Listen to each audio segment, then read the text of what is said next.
Bien, seguimos con lo que es la segunda parte de este tiempo tan interesante de esta historia. Por algo se le llama la era de los sueños frustrados. Y vemos aquí lo que es la caída de Constantinopla.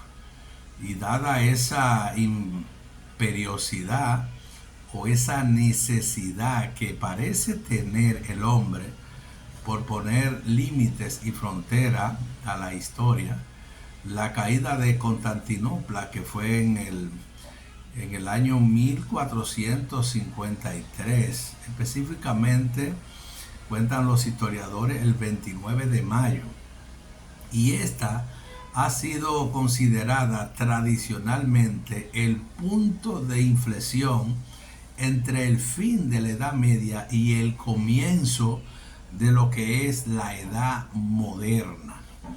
Alabado sea el nombre del Señor. Y vemos entonces más allá de las discusiones historiográficas, lo cierto es que la toma de la capital del Imperio Bizantino a manos del sultán otomano Mehmed II convulsionó el mundo conocido. Su repercusión puede que no se debiese tanto a la impresión o en la impresionante gesta militar en aquellos años.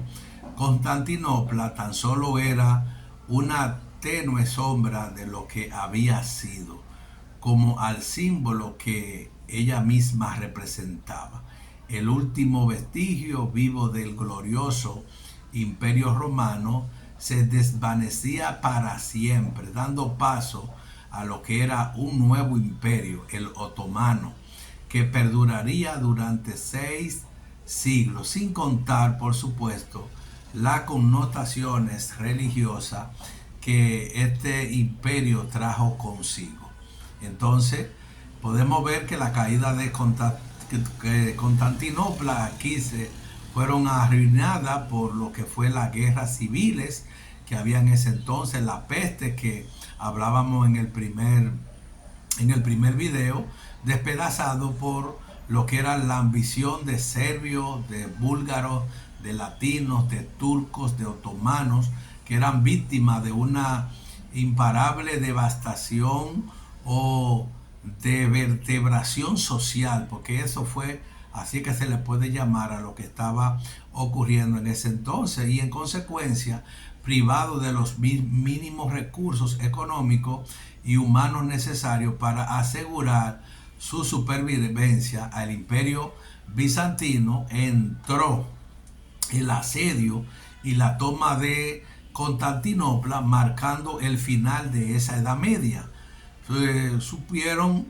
Supusieron el fin del mundo clásico, la llegada definitiva de los otomanos a la arena europea y el avance de la tecnología de la pólvora. La aflicción embargó a toda la cristiandad, y Constantinopla había sido ciudad fundacional del cristianismo. La creían eterna, eso creían sus fundadores. Los relatos de la época evidencian que la gente recordaba dónde se encontraba cuando se enteró del desastre. Y ellos se hacían la pregunta: ¿qué es esa noticia que nos llega sobre Constantinopla? Escribió el erudito Eneas Silvio Piccolomini al Papa: me tiemblan las manos mientras escribo. Eso le escribía a él. En cierto modo, cabría decir que la caída de Constantinopla causó en su tiempo un impacto comparable al que fueron los hechos del 11 de septiembre del año 2001, que han tenido en mente en nuestra época. Entonces, la caída de Constantinopla en el año 1453 contribuyó a esto, pues muchos eruditos bizantinos se refugiaron en Italia, donde llevaron sus conocimientos y manuscritos. Pero aún más que la letra, lo que cautivó la atención de los renacentistas fueron las artes, particularmente la pintura, la escultura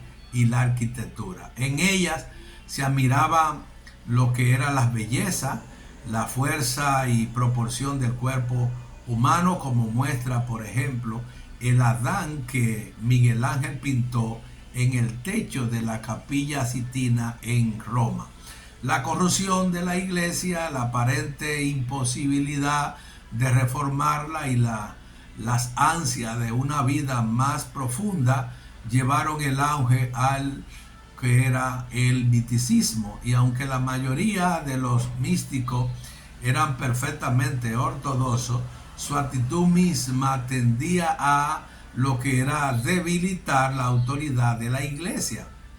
Y el misticismo de la época, impulsado en parte por el conflicto entre los profundos sentimientos religiosos de algunos y la corrupción de la iglesia, esto lo que hizo fue que floreció sobre todo en la ribera del Rin y luego más abajo cerca del río en territorio flamenco. En conclusión, al espíritu renacentista se unieron los grandes señores de la época, quienes procuraban mostrar su riqueza y poder embelleciendo sus capitales y sus edificios.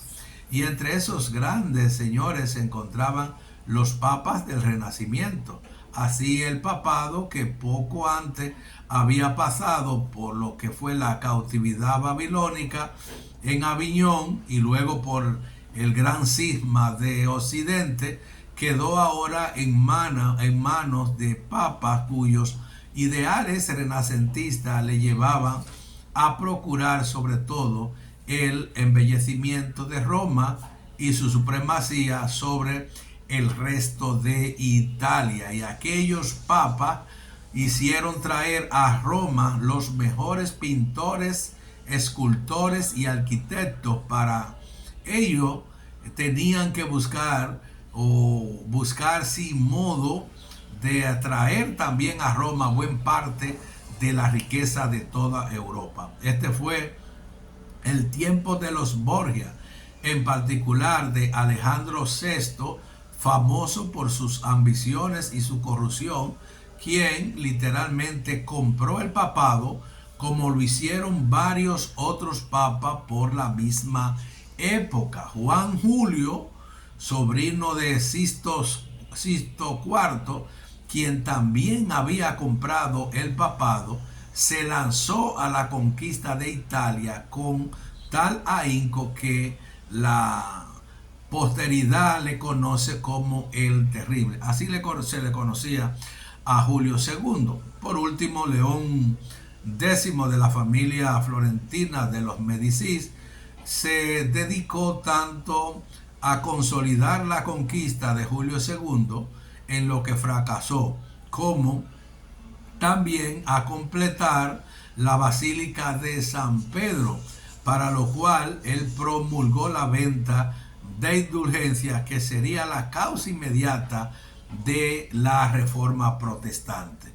El escenario estaba listo, ya preparado para lo que era la Reforma que iniciaba en el siglo XIV. A propósito de lo que es la celebración de el mes de la Reforma Protestante, en la próxima semana nosotros vamos a hablar de la Reforma o de la era de los reformadores.